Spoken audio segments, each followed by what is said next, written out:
3학년 친구들 반갑습니다. 오늘은 우리가 본격적으로 음악 원격 학습을 듣기 전에 우리가 알고 있으면 좋을 악보에 대해서 이야기해 보려 합니다. 오늘 수업의 주제는 음악을 읽어요인데요. 우리 교과서 6쪽에 있어요. 악보를 알아보고 악보에 나와 있는 기호, 특히 음표에 대해서 조금 더 알아보는 그런 내용들이 있어요. 전 세계 어디를 가더라도 악보의 모습은 다 똑같잖아요.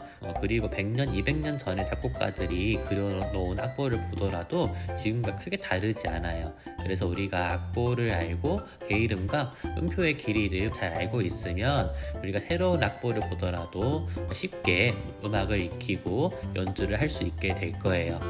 자, 선생님과 함께 책을 펴고 함께 알아보도록 하겠습니다. 네, 오늘 알아볼 내용은 악보에 대한 이야기인데, 음악을 좋아하거나 또는 피아노 학원에 다니거나 하는 친구들은 악보를 쉽게 읽을 수 있을 거예요. 하지만 악보를 딱 보고 선생님 저는 악보를 잘 못 읽겠어요 하는 친구들이 아마 대부분일 것 같아요. 사실 악보라는 것은 우리가 음악을 들어보면 음이 있죠. 그리고 그 음을 길게 내기도 하고 짧게 내기도 해요. 크게 내기도 하고 작게 내기도 하지요. 그런 것들을 알려주는 것이 바로 악보죠. 전 세계 어딜 가더라도 똑같은 악보를 사용하고 있어요. 그렇기 때문에 우리가 악보를 읽을 줄 알게 되면 음악을 즐기고 여러분들이 음악을 알아가는 데 아주 큰 도움이 될 거라 생각을 합니다. 오늘은 그 중에서도 악보 읽기에 가장 기초적인 교과서 6쪽에 나와 있는 요 네 가지 기초적인 부분만 선생님과 함께 살펴보도록 할게요. 교과서를 보면서 선생님 설명을 들어보도록 하겠습니다. 네, 첫 번째는 바로 오선 그리기입니다. 우리 악보를 보면 총 5개의 선으로 나타내어 있어요. 우리가 이거를 오선이라고 하지요. 굳이 5개나 필요할까? 사실 아주 먼 과거, 악보가 처음 만들어질 당시에는 이 오선이라는 것 자체가 아예 없었어요. 그냥 노래 가사를 적고 거기 위에 점을 찍어서 음을 표시했는데 나중에 시간이 지나서 도레미파솔라까지 6개의 개 이름을 먼저 사용을 하게 돼요. 도레미파솔라 이렇게 6개의 음만 쓸 때는 굳이 5개의 줄이 필요 없었기 때문에 4개의 줄만 사용했습니다. 하지만 시간이 지나서 굉장히 우리가 많은 음들을 지금 사용하고 있죠. 그 음들을 잘 표현하기 위해서 지금처럼 이렇게 5개의 줄로 된 5선 악보를 우리가 사용하고 있어요.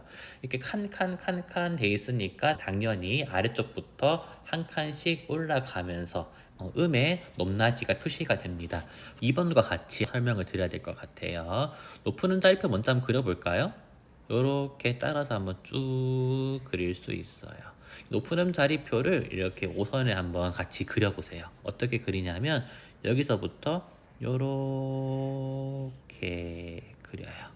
선생님 조금 크게 그렸네요. 여러분들도 한번 그려보세요. 이렇게 그렸는데 이 높은 음 자리표라는 거는 말 그대로 음의 높낮이를 정해주는 기호예요. 높은 음이 있으면 당연히 낮은 음 자리표도 있겠죠. 낮은 음 자리표는 요렇게 가지고 땡땡 요렇게 있고요. 보통 높은 음 자리표 아래쪽에 위치한 악보에 많이 그리기도 합니다. 높은 음 자리표는 우리 영어에서 영어 얘기도 좀 해야 되네요. 높은 음 자리표 같은 경우는 영어에서 알파벳 G가 이렇게 생겼잖아요. 이 알파벳 G의 모양을 본따서 만들어졌어요. 알파벳 G라는 것은 음악에서 선생님이 조금 필기를 해볼게요.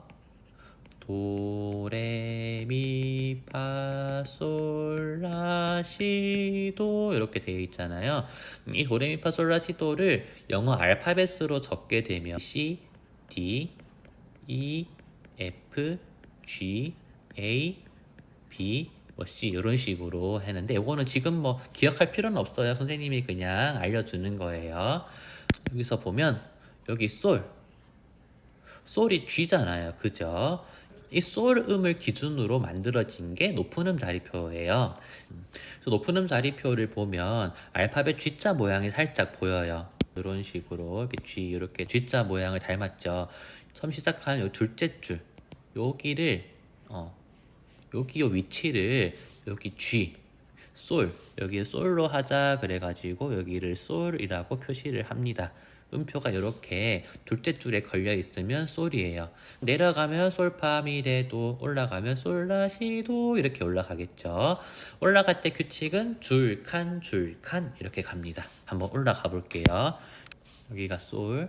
나 지금 선이 좀 부족할 것 같으니까 선생님이 조금 더 이렇게 그어 볼게요.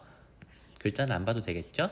그다음에 그 다음 칸, 라, 그 다음 셋째 줄, 여기가 시, 그 다음 칸, 도. 계속 올라갈 수 있겠죠? 그 다음에 줄, 칸 이렇게 올라갈 거예요. 내려가 볼게요. 이번에는 줄 밑에 칸, 네, 파, 그 다음에 줄, 미, 그 다음에 칸, 레. 네, 그 다음이 문제인데 도 음표를 그리고 이렇게 선을 하나 그어주면 여기가 도가 됩니다. 그래서 이 솔을 중심으로 만들어진 게 높은 음 자리표예요. 솔을 기준으로 솔라시도 줄칸 줄칸 아래쪽으로 솔파미레도 줄칸 줄칸 마지막에 도는 줄이 없으니까 줄을 하나 그려서 이렇게 도를 그려줬다 이렇게 이해해 주시면 되겠습니다. 나중에 우리 음계에 대해서는 좀 더 배우게 될 거예요. 자, 이제 이 음계만큼 중요한 음표에 대해서 함께 알아보도록 하겠습니다. 먼저 음표는 도레미파솔라시도 이 음들이 길게 연주하는 건지 짧게 연주하는 건지 그리고 뭐 몇 개를 연주해야 되는지 그런 것들을 알려주는 기호가 바로 음표인데 음표에서 가장 먼저 알아야 될 것은 여기 있는 온음표예요. 온음표는 한 마디를 꼭 온전히 다 채운다 그래서 온음표라는 말을 씁니다. 온음표를 보시면 이렇게 타원형의 동그라미를 하나 그려놨어요. 그래서 얘는 칸으로 따지면 가득 채우고 있어요. 나는 온전히 채우는 음표예요 라는 뜻이에요. 자, 그런데 이 온음표를 어떻게 하느냐, 착착착착착 나눠가지고 두 동강내요. 똑같이 2등분으로 나눠요. 두 개로 나눈 게 뭐냐 그러면 여기 나와 있는 이분음표지요. 이분음표는 온음표 머리에서 기둥을 하나 이렇게 세우면 이분음표가 되겠습니다. 이분음표는 온음표를 절반으로 나누었으니까 온음표가 두 동강이 났겠죠. 두 개로 분리됐다 그래서 이분음표예요. 온음표 길이의 절반 정도 이렇게 되겠지요. 다시 이 이분음표를 절반으로 댕강 나눠 볼게요. 그러면 무슨 음표가 되냐 그러면 여기 나와 있는 4분음표가 되겠습니다. 4분음표는 머리는 까맣게 기둥은 1개.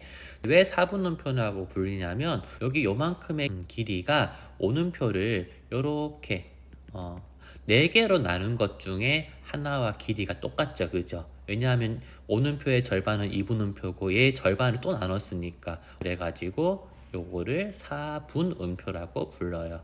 음표의 이름에는 지금 딱 기준이 되는 게 이 온음표인 거예요. 2등분, 4등분 이렇게. 나중에 우리 수학 시간에 분수 배울 때 요거를 같이 배우면 더 좋을 것 같긴 해요. 4분음표도 어떻게? 반으로 나눌 수 있겠죠. 4분음표 반으로 나눴으니까 온음표 기준으로는 어떻게 돼요? 여기 이렇게 더 나눠지겠죠. 하나, 둘, 셋, 넷, 다섯, 여섯, 일곱, 여덟. 8개 중에 하나니까 얘는 8분음표. 8분음표부터는 꼬리가 있어요.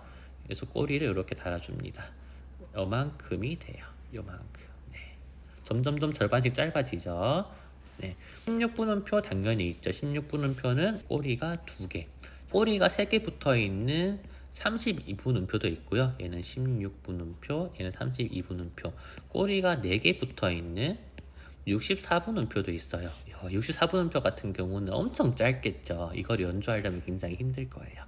자, 여기서 우리가 알아야 할 것은 보통 여기 있는 4분음표, 4분음표의 길이가 한 박이 되는 노래들이 굉장히 많아요. 그러면 4분음표가 한 박이 된다면 2분음표는 몇 박이 되겠어요? 그렇죠. 2개니까 2박이 되고, 그러면 온음표는 2분음표가 2개 더 있는 거니까 하나, 둘, 셋, 넷, 4박이 되고, 8분음표는 어떻게 되겠어요? 4분음표보다 절반이 작으니까 얘는 절반, 반박이 되는 거예요. 반박.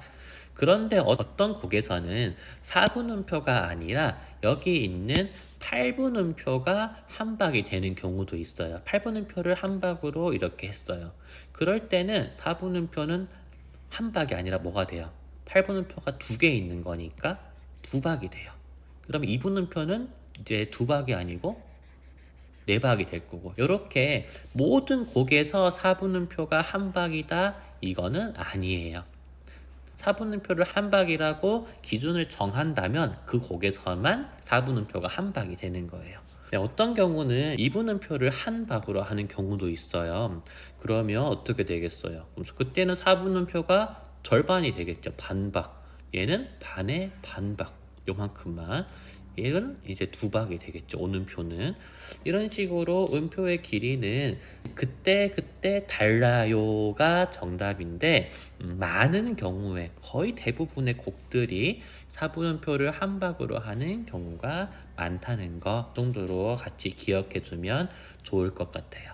그래서 우리 4번에 이제 음표의 길이를 함께 보면, 우리 수학 문제 같은 거예요. 그죠? 사분음표를 한 박으로 했을 때 얘는 두 박이니까 두 박 더하기 두 박은 네 박, 오음표 한 개. 한 박 더하기 한 박은 이제 두 박이니까 음표, 이분음표. 절반 더하기 절반은 붙이면 하나가 되겠죠. 팔분음표가 연속으로 있을 때는 이렇게 꼬리를 이어서 붙이기도 한다는 거. 얘도 팔분음표 하나, 팔분음표 하나라는 거. 꼬리가 두 개인 16분음표를 붙일 때는 깃발도 이렇게 두 개 이렇게 되기도 해요. 지금 이거를 다 기억하고 완전히 외우면 사실 제일 좋겠지만 그러기 조금 힘들 거예요. 차차 악보들을 많이 보면서 선생님이 그때 설명을 더 해주도록 하겠습니다. 오늘 오선 악보, 음의 높낮이, 음표의 길이, 이런 것들은 정말 기본이 되는 거니까 우리가 기억을 잘 해주면 좋을 것 같아요. 다음 원격 수업 시간에는 우리 음악 교과서에 있는 여러 가지 재미있는 노래들을 배우면서 이 악보에 대해서 한 번 더 복습하도록 하겠습니다. 오늘도 음악과 함께 즐겁고 행복한 하루 보내세요. 수고하셨습니다.